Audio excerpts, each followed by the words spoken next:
G20 anti-corruption ministerial meeting in physical format. You are meeting in Kolkata, the city of Nobel laureate Gurudev Rabindranath Tagore. In his writings, he had cautioned against greed because it prevents us from realizing the truth. The ancient Indian Upanishads also wished for Ma Gradaha, meaning let there be no greed. Friends, the impact of corruption is felt the most by the poor and the marginalized. It affects resource utilization. It distorts markets. It impacts service delivery. And ultimately, it diminishes people's quality of life. In the Arthashastra,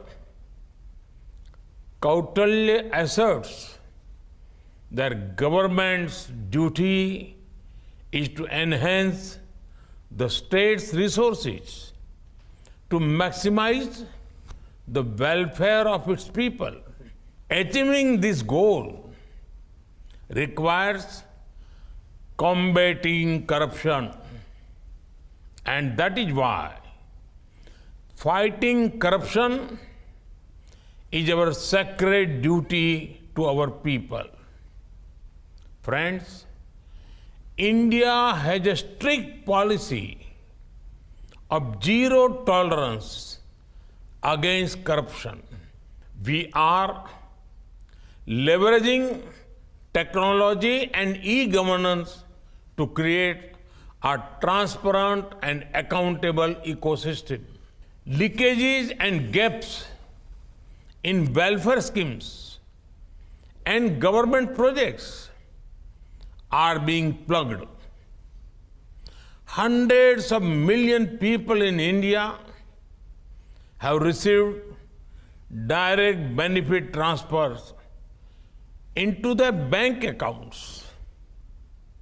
The value of such transfers has crossed $360 billion, saving us over $33 billion.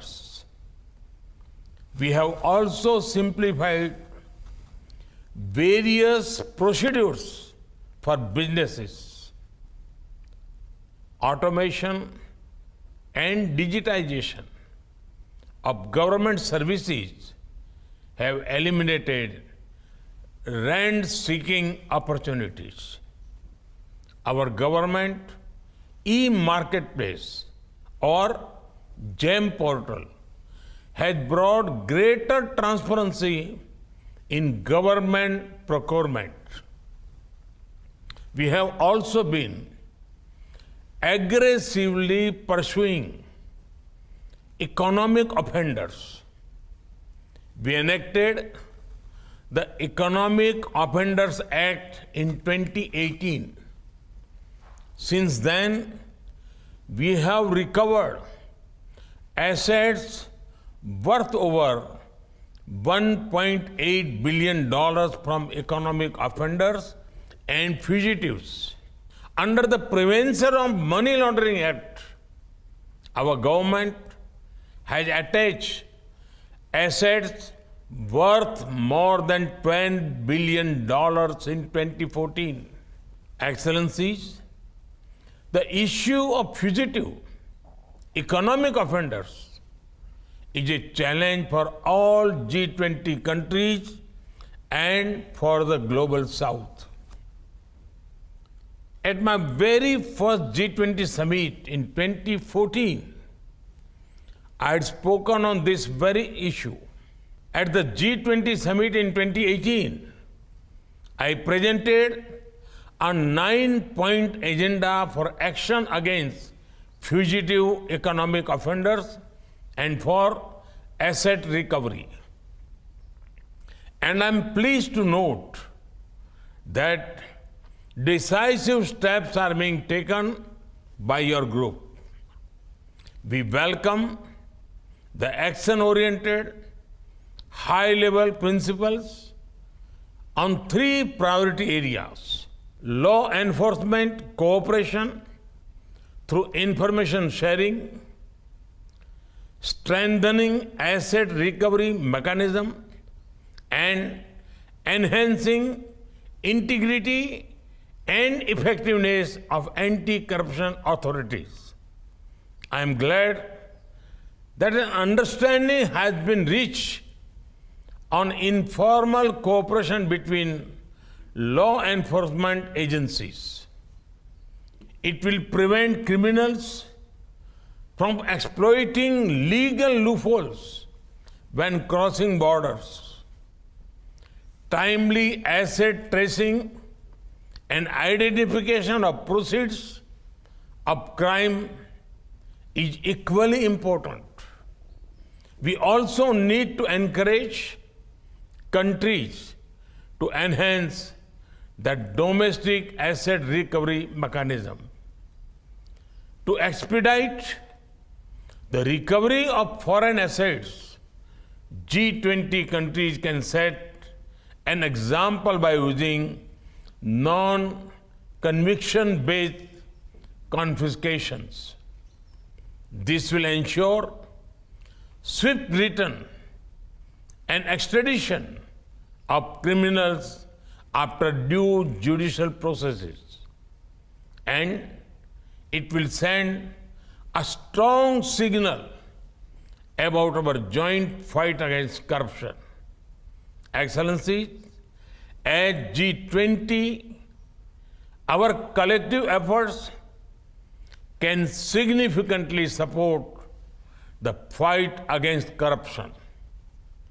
We can make a difference through enhanced international cooperation and implementation of robust measures that addresses the root cause of corruption.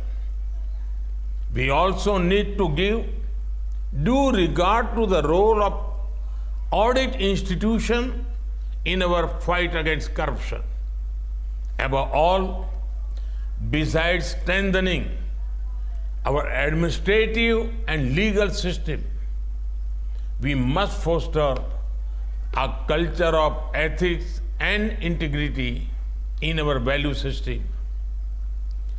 Only by doing so can we lay the foundation for a just and sustainable society.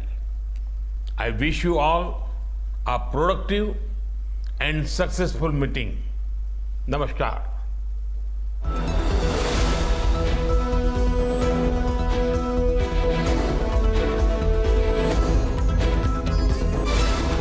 To all of you